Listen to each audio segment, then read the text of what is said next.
Le grand dialogue.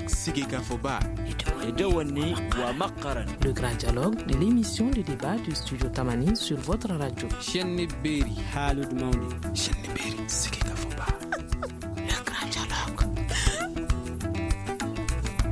Transfrontalier informel, de quoi s'agit-il? Quels sont les enjeux au Mali? Nous allons parler de cette problématique au cours de ce débat et nos invités sont Saliou Guiro, spécialiste du transport, Sékou Sangaré, expert en commerce et Baba Kida, expert en douane. Je rappelle que ce grand dialogue est un partenariat entre Studio Tamani et Mali Justice Project, qui est un projet financé par l'USAID. Mesdames et messieurs, bienvenue.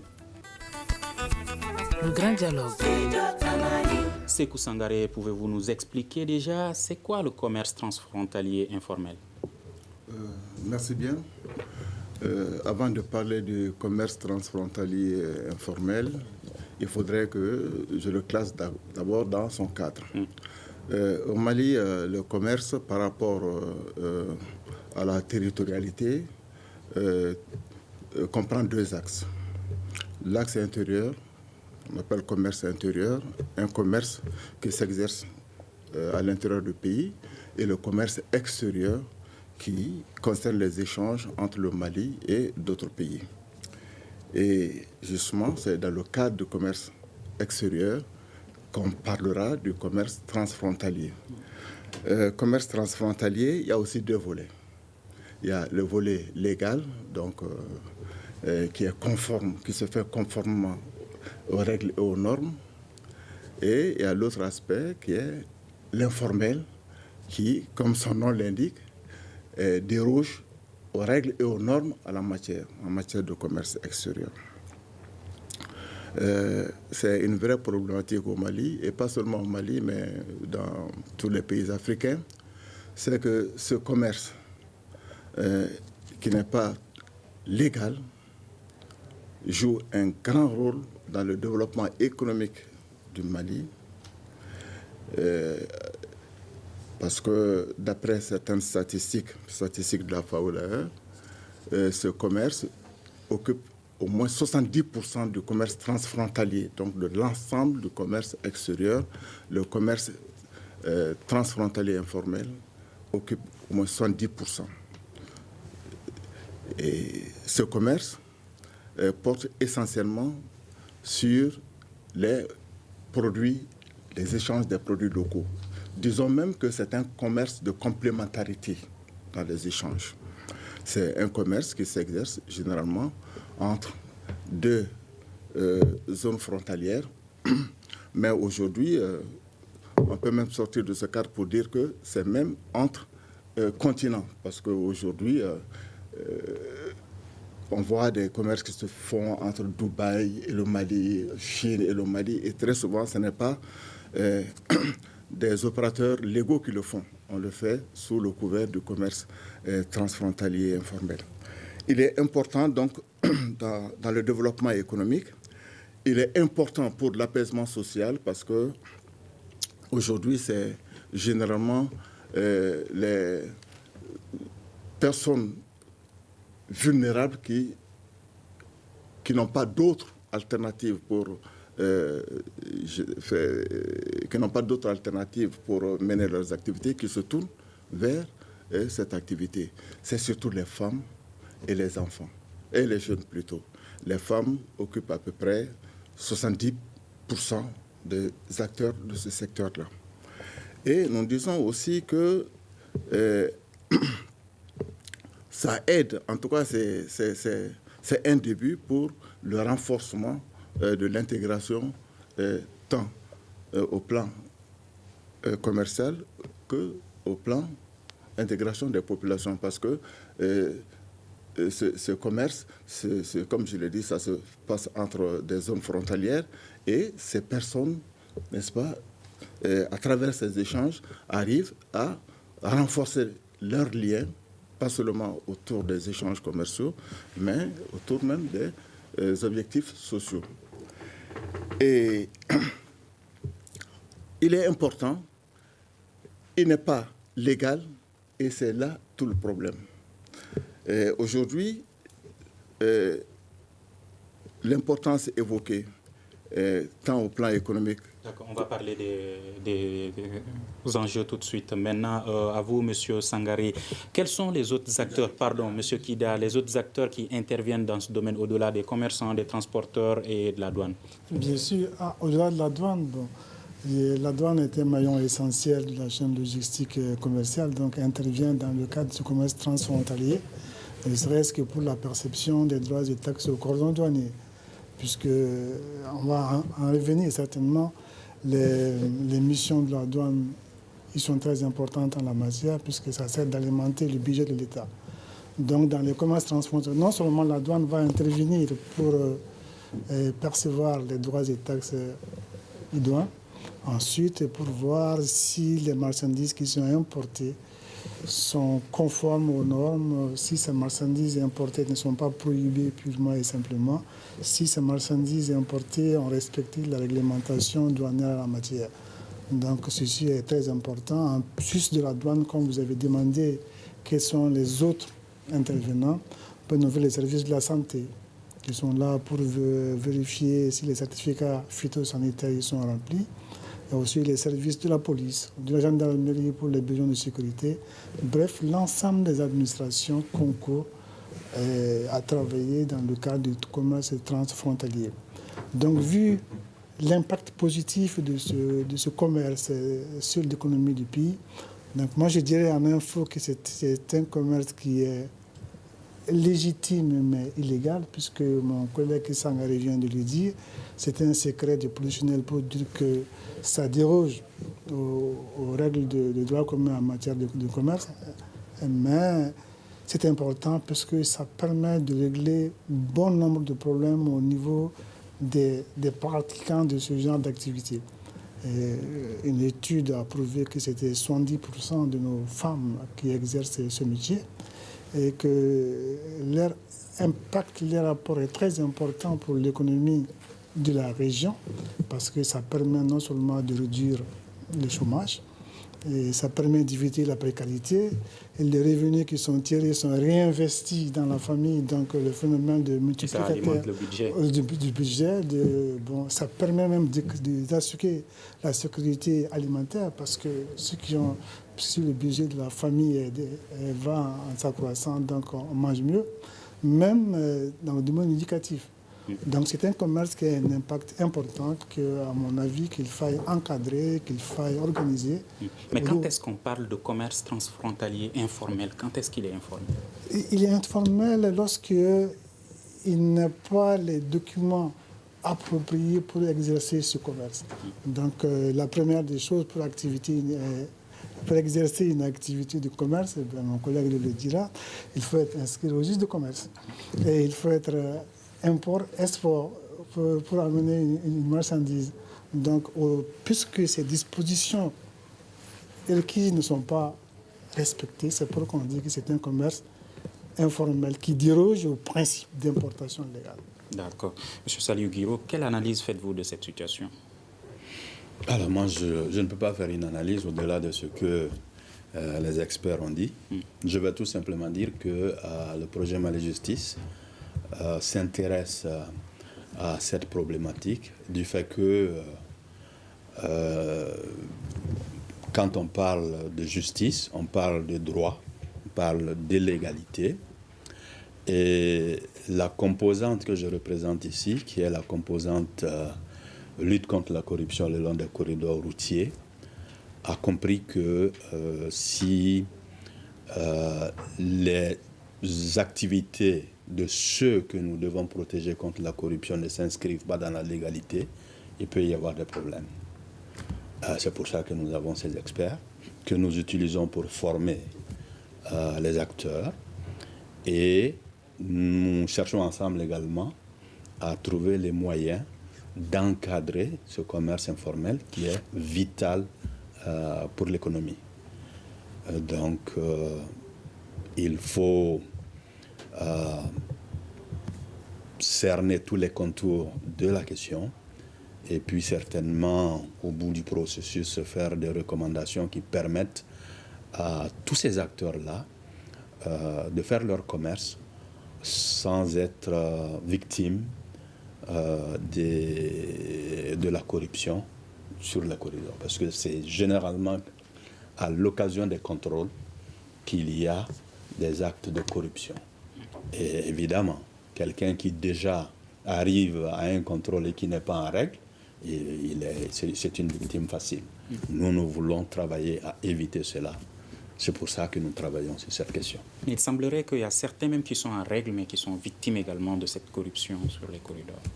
C'est exact. C'est exact. On nous l'a très souvent dit, malheureusement. On peut dire que ça, c'est, disons, le mauvais comportement de certains agents. Tous les agents ne sont pas des agents véreux. Malheureusement, si on demande aux commerçants qui fréquentent les axes routiers, ils auront tendance à dire qu'ils sont tous pareils. Ils ne sont pas tous pareils. Il y en a qui sont bons, mais il y a peut-être maintenant beaucoup trop de brebis galeuses parmi ces personnes-là. Et le projet Mali Justice a mis en place un dispositif, en tout cas dans la région de Sikasso, qui est notre zone de concentration, pour que les personnes qui sont victimes de ces abus, étant en règle et qui sont victimes des abus, puissent déposer une plainte et puissent être aidées par les structures que nous avons aidées à mettre en place jusqu'à ce qu'ils obtiennent leurs droits. Compromis. Monsieur Sangaré, vous l'avez dit, c'est important, donc rentable. Mais pourquoi donc les acteurs ne veulent pas formaliser ce métier? Bon, écoutez, ils ne veulent pas, ce n'est pas tout à fait ça. En tout cas, la plupart de ces acteurs ignorent complètement la réglementation. Ils ne savent pas, parce qu'il ne faudrait pas oublier que ce n'est pas une pratique nouvelle. Vous savez que depuis avant les indépendances, ce genre d'échange existait. Et quand on est né dans une famille où on a trouvé des parents qui font ça, on a l'impression qu'il s'agit seulement de prendre son sac et de traverser la frontière, qu'on est libre de le faire. C'est pourquoi justement Mali Justice nous demande, nous sollicite pour, essayer de leur faire comprendre la réglementation. Parce que c'est vrai, pour rendre justice, il faudrait que celui qu'on défend soit lui-même en règle. Et s'il ignore complètement la réglementation, il sera toujours victime. Et même ce que mon collègue douanier a dit, les recettes, même pour qu'il y ait des recettes, il faudrait que ces gens-là soient en règle. Parce qu'une fois que vous n'êtes pas en règle, ça veut dire que tous les abus sont permis. Les opérateurs, vous l'avez dit, les opérateurs qui sont en règle, quand eux, ils sont victimes de tracasseries, il y a un recours juridique. Mais quelqu'un qui n'est pas du tout en règle, le recours est un peu difficile. C'est pourquoi il est bon qu'il se familiarise avec la réglementation, pas seulement se former, mais qu'il se conforme à la réglementation. Une fois qu'il se conforme à la réglementation, ça peut faciliter beaucoup de choses. Mais encore une fois, c'est ceux qui sont très souvent dans ce maillon d'échange dans le commerce informel, c'est des gens qui sont surtout organisés, enfin qui sont en règle vis-à-vis du commerce intérieur. Alors que le commerce extérieur, c'est tout autre chose. Parce que pour le commerce, pour importer ou exporter, il y a des procédures. Il faut d'abord que vous soyez import-export, que vous ayez 7 patentes, que vous levez un titre d'exportation ou d'importation. C'est en ce moment que vous pouvez légalement vous présenter à la douane et que la douane peut traiter officiellement avec vous. Mais une fois que vous n'êtes pas dans ces conditions-là, vous êtes à la merci de l'agent qui est à la frontière. Donc, on essaie de leur faire comprendre tout ça, que faire le commerce ne fait pas de vous un commerçant. Justement, parlons de la réglementation. Est-ce que vous pouvez expliquer étape par étape les procédures qu'il faut suivre pour être commerçant? Tout à fait. Pour être commerçant au Mali, la loi dit qu'il faut s'enregistrer, se faire enregistrer au registre du commerce. Et là, il y a eu beaucoup de simplifications pour permettre aux gens d'aller vers cette normalisation. L'acte de naissance, l'acte certificat de nationalité, certificat de résidence, casier judiciaire et acte de mariage pour les femmes. Et ce sont ces documents-là que vous cherchez et vous déposez ça au niveau du guichet unique. Hein, et le guichet unique se charge de remplir les autres formalités pour que, au finish, vous soyez enregistré au registre du commerce, que vous ayez un numéro statistique qu'on appelle le NINA. Et avec ces documents, vous pouvez aller aux impôts pour chercher le numéro d'immatriculation fiscale. Aujourd'hui, ça a été très très simplifié parce qu'avant, il fallait chercher ces documents et faire tous ces services. Avant, ça pouvait prendre un mois, même plus. Mais aujourd'hui, en 3 jours, ce que la loi dit, hein, en 112 heures, vous devez pouvoir avoir tous ces documents-là. Auprès d'un guichet unique. Auprès d'un guichet unique. Y a-t-il une somme à payer? Somme à payer, ça ne vaut pas 10 000 francs. Selon les textes, ça fait 8 600 francs à peu près. Selon les textes, donc souvent... Non, en principe, c'est comme ça. Mais j'ai dit pourquoi selon les textes? Parce qu'au niveau des régions, on a vu quand on a fait les tours des régions, que souvent ils sont obligés de passer chez le greffier. Et le greffier a un tarif qui est un peu différent du tarif appliqué par le guichet unique. Mais la différence n'est pas grande. Ils nous ont dit 10 000 francs, je crois. Avec 10 000 francs, maximum 15 000 francs, vous l'avez. Et je pense que ce n'est pas trop cher payé si on voit tous les déplacements qui sont évités. Donc ça, c'est pour le commerce intérieur. Maintenant, pour être export, pour être dans le commerce transfrontalier de façon légale, il faut en plus de cela prendre une patente import-export. Et maintenant, respecter les procédures. Voilà. Et c'est un peu ça la problématique parce que pour ces opérateurs-là qui sont dans le transfrontalier, souvent le chiffre d'affaires ne dépasse pas 300 000 francs. Hein, et ils n'ont pas plus de 3 millions par an, très souvent. Alors qu'avec la patente import-export, tu peux aller jusqu'à 1 million seulement pour la patente. Et à la fin de l'année, tu dois payer aussi les impôts. Pour revenir un peu à la simplification, toujours pour favoriser un peu la formalisation des commerçants transfrontaliers informels, c'est que même la fiscalité, on l'a beaucoup allégée. Aujourd'hui, ils ont des patentes, la contribution, ça va de 7 500 à un peu plus, ça dépend de votre chiffre d'affaires. Mais il y a ça. Et il y a aussi l'impôt synthétique. Avant l'impôt synthétique, c'était plusieurs impôts qu'on devait payer, mais aujourd'hui, on a ramené 8 à 9 types d'impôts dans un seul paquet qu'on appelle l'impôt synthétique. Et l'impôt synthétique, il est accordé à des opérateurs économiques dont le chiffre d'affaires ne dépasse pas 30 millions. Donc, voici des facilités qui sont offertes aux opérateurs pour aller un peu vers la formalisation. Mais le grand problème, parce que je l'ai dit, ceux qui font le transfrontalier, il y a des dispositions, parce qu'il y a plusieurs administrations qui sont essentiellement 2 administrations. Il y a la direction générale du commerce et de la concurrence, et puis il y a les amis douaniers. Souvent, si les textes de la douane accordent certaines facilités, il se trouve que les textes de la direction générale du commerce font un blocage pour bénéficier de ces facilités. En d'autres termes, aujourd'hui, pour la douane, avec des marchandises qui ne dépassent pas 3 millions, il y a beaucoup de facilités qui sont accordées aux opérateurs.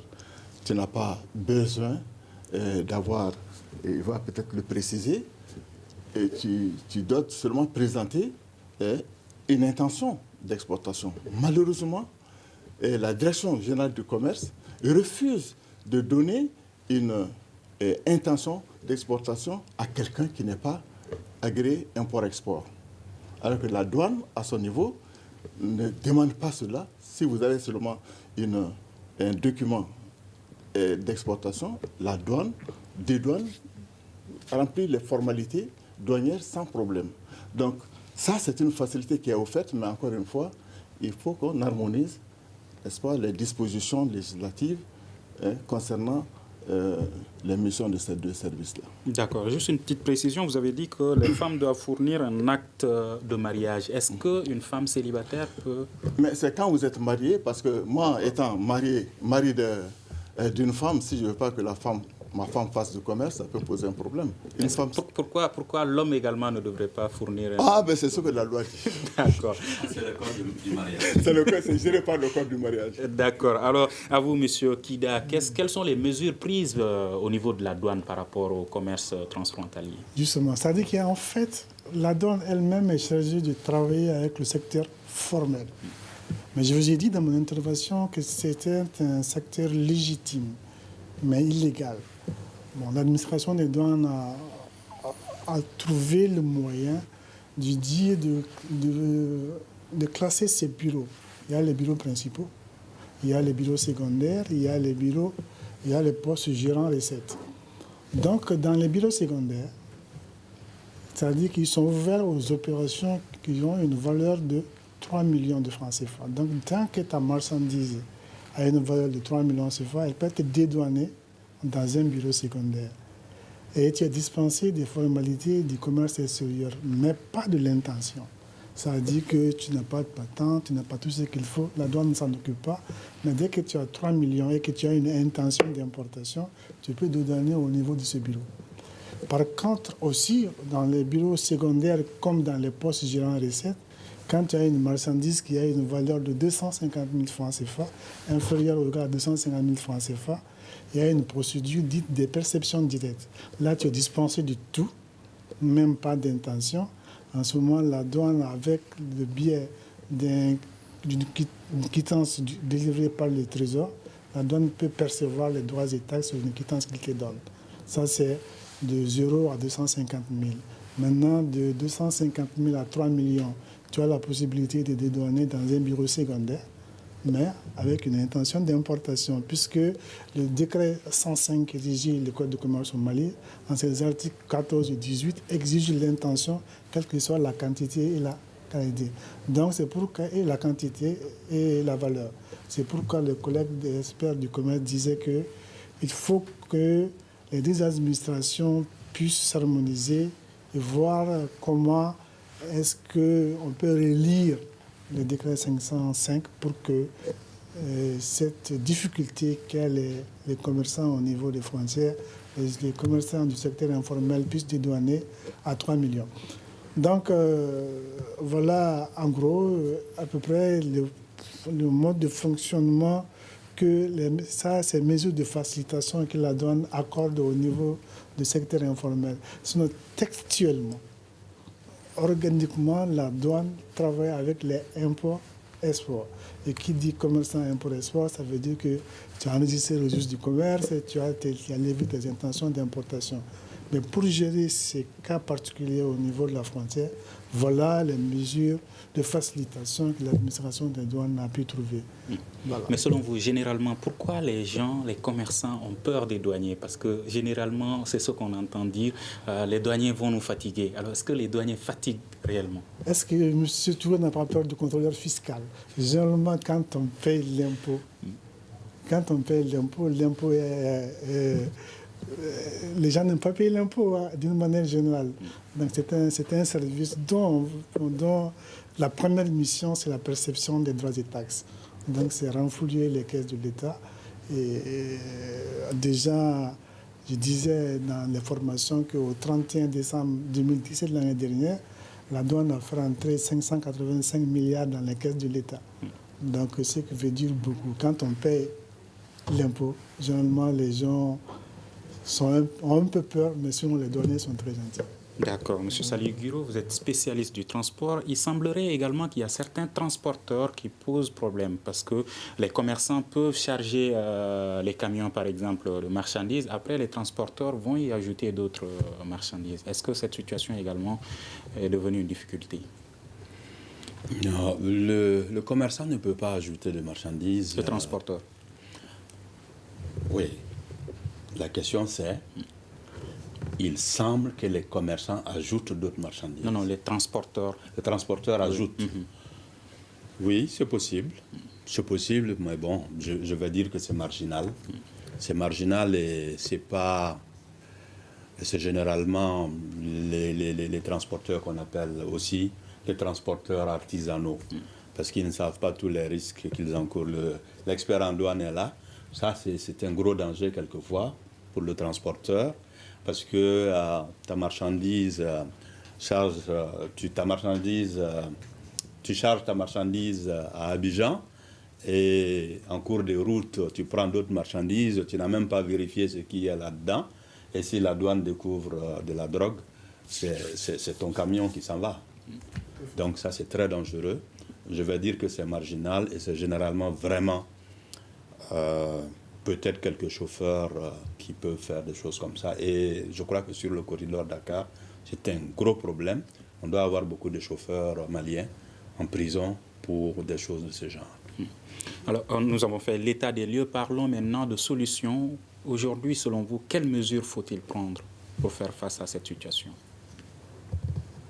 À la problématique du commerce transfrontalier informel. Bon, alors, c'est vraiment mettre les deux administrations ensemble, douane et commerce, pour voir ce qui est possible pour mieux encadrer ce commerce transfrontalier informel que mes collègues experts ont dit, très important, très sensible pour un pays pauvre comme le Mali.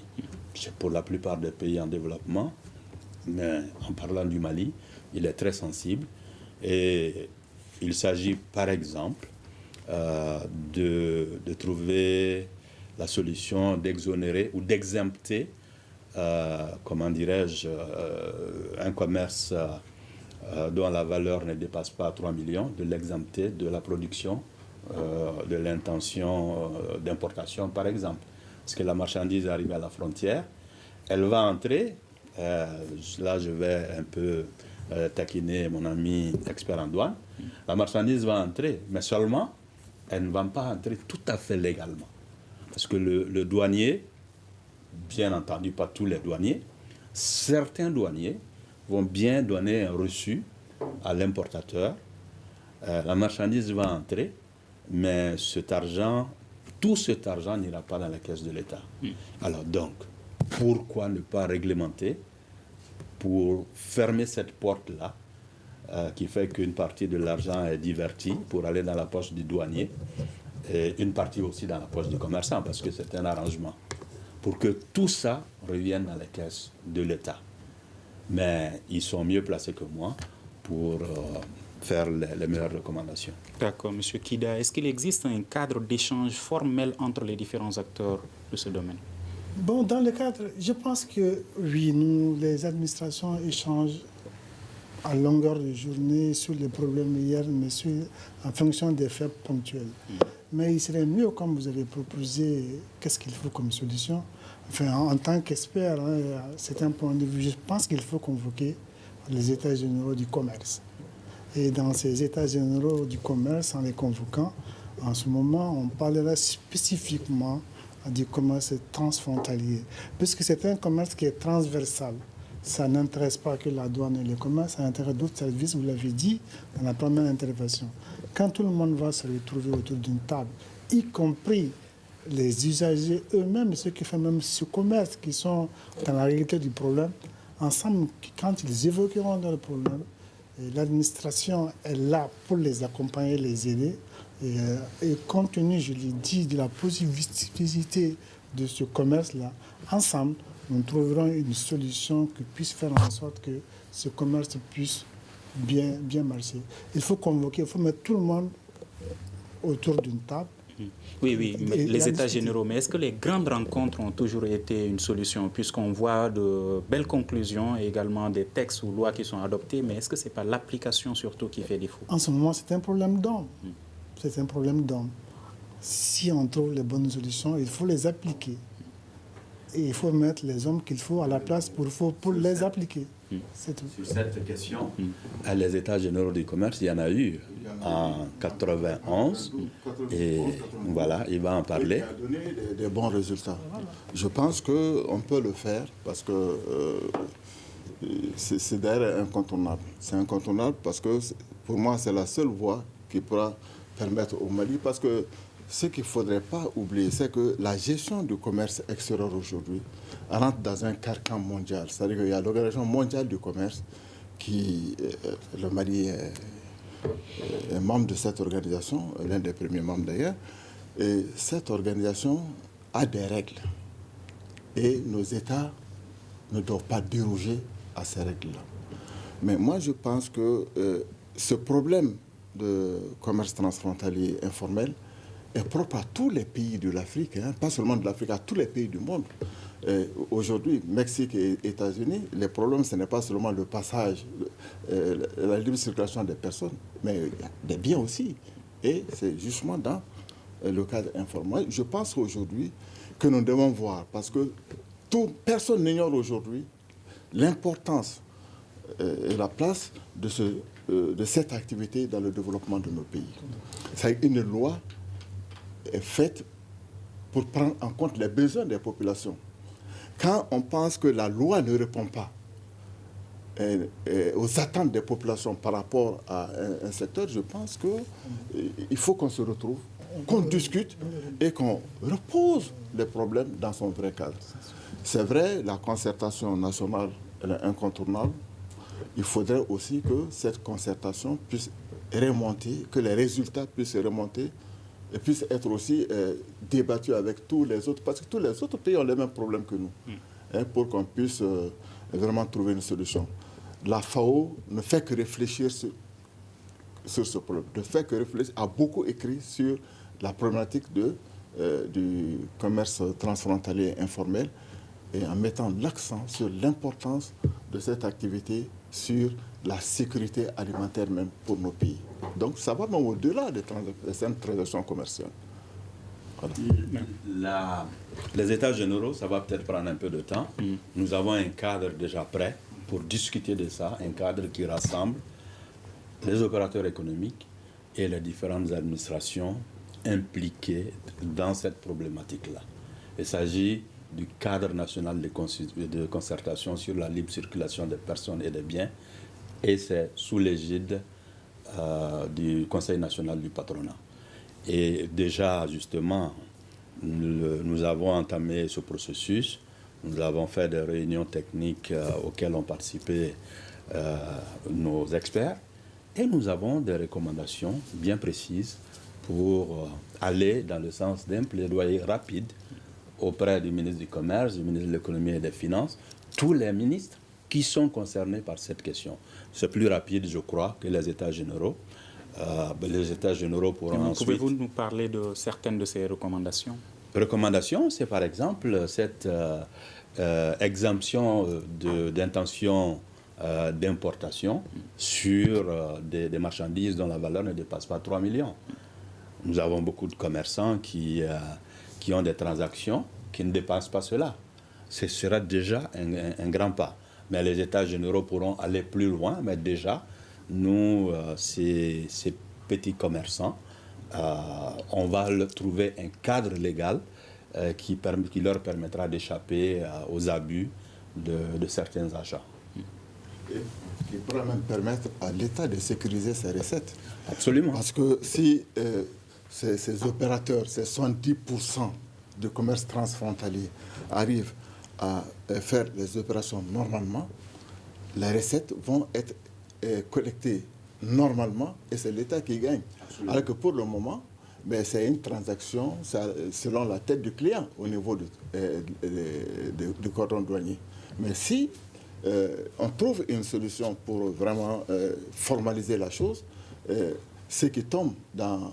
ce n'est pas seulement les douaniers, hein, les policiers, les gendarmes, même l'agent des eaux et forêts, on a vu sur le corridor, chacun prend sa part. Même le garde. Parce qu'on sait que ces gens-là sont dans l'illégalité totale, ils n'ont pas de recours possible. Mais une fois qu'on arrive à formaliser ça, c'est des milliards que l'État va gagner.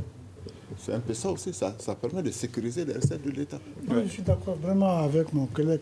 Il faut sécuriser, il faut organiser ce secteur-là. Il faut faire en sorte que de l'informel, il passe au formel. C'est une tâche de longue haleine, mais il faut s'attaquer au problème. Et tous les pays du monde, comme le disait Guiro Sangaré, en réfléchissent et je pense qu'on peut le faire. Puisque au-delà du cordon douanier, même les impôts, les taxes intérieures peuvent être payées. Parce qu'aujourd'hui, il y a une collaboration très efficace entre l'administration des douanes et des impôts qui font qu'en temps réel, la Direction générale des impôts a connaissance des opérations qui se passent en douane. Donc si ce secteur dit informel aussi est connu, est formalisé, donc ça permettrait aussi bien au-delà du cordon douanier que même les taxes intérieures puissent être prélevées. Donc il y a un besoin urgent de l'organisation et il faut que nous y attaquons tout le monde et je pense que la solution passe par là. D'accord, vous l'avez dit tous les deux, le secteur informel occupe 70% du commerce transfrontalier et que 70% des acteurs également sont des femmes. Alors, est-ce que vous avez une idée de la somme que ça rapporte à l'État malien par an? C'est une colle que vous me faites. Honnêtement, je n'ai pas tiré ces statistiques puisque c'est difficile d'en avoir. Je veux pas. Non, je note cette question peut-être à la prochaine rencontre. Je pourrais vous dire. De toute façon, il y a des marchandises qui entrent sur un simple reçu signé par le douanier. Alors ça, c'est ni vu ni connu. Comment établir ce genre de statistiques? S'il n'y a pas de quittance. Voilà. Il faut Parce que les quittances officiels. sont délivrées quand c'est les recettes qui tombent dans les cagnottes de l'État. Tout à fait. Mais quand moi, en tant que douanier, je dis vous payez 300 000 francs, et la personne verse 300 000 francs, je lui donne un petit reçu de 1 000 francs. L'essentiel pour la personne, c'est d'être libéré. Voilà. Hein? Il a payé 300 000. Est-ce que les 300 000 vont dans les caisses de l'État ou bien ça va dans les poches de monsieur? Ce n'est pas son problème. L'essentiel est que elle et la personne puissent continuer avec ces marchandises. Donc, aujourd'hui, on peut faire une estimation, mais même cette estimation, elle ne sera que chose comme ça, aléatoire, parce qu'on ne peut pas. En fait, c'est un peu difficile ça, puisque comme il y a une obligation, la loi impose que, dans la procédure douanière, dès que le fait générateur en douane sur le franchissement de la frontière, et dès que la marchandise dépasse la frontière, il y a deux obligations qui s'imposent. Une première obligation, c'est au transporteur. C'est de conduire la marchandise par la voie la plus directe au bureau de douane. Et la deuxième obligation, c'est à la douane qui doit dire « j'ai vu la marchandise par une opération dite prise en charge ». Donc, dès que la douane voit la marchandise, en ce moment, c'est un peu difficile que quelqu'un donne un reçu comme ça et s'en va. Peut-être que l'opération est faite, mais pas dans les règles de l'art. Voilà, là c'est d'accord. Ça, c'est possible. Mais là encore, c'est un problème d'ombre qu'il faut chercher, matraquer et mettre les choses à leur point. Donc, dès que cette marchandise est rentrée en douane, c'est ça la difficulté maintenant. S'il y avait la dispense de 3 millions, puisque quelqu'un qui amène une marchandise dans un bureau secondaire, il n'a pas d'intention. La douane va percevoir ses droits de douane. Mais comment il va régler les défauts d'intention? En faisant un contentieux, puisque la personne n'est pas en rapport avec les règles de douane. Donc, ce principe-là qui va venir, cette dérogation, cette relecture du décret 505 que nous, experts, nous suggérons, bon, peut-être permettra d'alléger les tâches et permettra en sorte qu'il y ait une traçabilité de cette opération transfrontalière. D'accord. Et M. Touré, je voudrais ajouter cela. Vous avez parlé d'évaluer un peu ce que ça rapporte. Et l'autre problème, l'autre question qu'on peut se poser, cette situation-là, combien ça fait perdre à l'État? Parce que on a dit les 70% sont dans le commerce informel. Mais les 70%, tous ne passent pas par le cordon douanier. Parce qu'à cause des tracasseries, ils passent par la contrebande. La contrebande. Les raccourcis. Oui. Ils dévient les bureaux de douane. Ils dévient. Mais si on met tout ça en règle, même cette contrebande-là, elle viendra s'ajouter, n'est-ce pas, aux activités normales. Donc, l'État, à travers ce carcan, ces tracasseries, l'État perd beaucoup. Tout ce qui passe par la contrebande, c'est important ce qui passe par la contrebande. L'État perd tout ça. Alors qu'en essayant de faciliter, de formaliser ces choses, cette contrebande encore viendra s'ajouter à ce qu'on arrive à percevoir aujourd'hui. D'accord. Une des solutions, c'est la sensibilisation et la formation. Vous l'avez dit, le projet Mali Justice intervient dans ce domaine. Comment le projet Mali Justice organise-t-il ces formations et ces sensibilisations? Avec des experts, ils sont là, experts en commerce, experts en douane. Et je le répète encore, notre point de concentration, c'est la région de Sikasso. Donc nous organisons des ateliers de formation et nous identifions les commerçants qui sont dans ce domaine-là. On a déjà fait des formations à Sikasso, à Koutiala, à Kouri, et le 28, on fera une formation à Bougouni. C'est bien le 28, hein, je ne me trompe pas. Une formation à Bougouni. Et s'il est nécessaire, on va les multiplier pour que le maximum de personnes soient sensibilisées et informées sur ces questions. Nous avons la promesse, en tout cas, de ceux qui ont été formés, qu'ils vont déjà formaliser leur commerce, c'est-à-dire être dans le secteur formel. Dans le secteur formel, avant le registre du commerce. Mais il reste toujours la question donc, de l'intention exigée sur une marchandise de moins de 3 millions. Ça, j'espère que le plaidoyer va aboutir rapidement et qu'on pourra porter les amendements nécessaires sur la réglementation qui exige le respect de cette disposition. Pourquoi le choix de Sikasso et pas une autre région? Alors, c'est toujours une question qu'on nous pose, mais bon, c'est en amont de notre projet. Je suis arrivé, j'ai trouvé que le projet était là, on a décidé que ce sera Sikasso pour ses activités. Mais Mali Justice, ce n'est pas seulement, disons, la composante lutte contre la corruption le long des corridors routiers, c'est aussi une composante appui à la justice d'État, ça c'est sur l'ensemble du territoire national. C'est également une deuxième composante, facilitation de l'accès à la justice, formelle ou informelle ou traditionnelle. Donc, ces deux composantes travaillent sur toute l'étendue du territoire national. Il n'y a que notre composante qui travaille sur la région de Sikasso. Qui sait, peut-être que les années à venir, ça va s'étendre sur toute l'étendue du territoire national. Mais déjà, nous avons de bonnes coopérations avec d'autres projets, toujours financés par l'USAID. Ça peut être d'autres projets financés par d'autres bailleurs de fonds également, qui prennent exemple sur ce que nous faisons. Ça va arriver déjà à Mopti, où un projet va installer un bureau de plaidoyer citoyen pour donc recueillir les plaintes des usagers des corridors. Je vous avais dit qu'on avait ce dispositif à Sikasso. Nous avons une plateforme pour la promotion de la libre circulation des personnes et des biens, composée uniquement d'opérateurs économiques, commerçants de céréales, de bétail, commerçants de divers, hommes et femmes.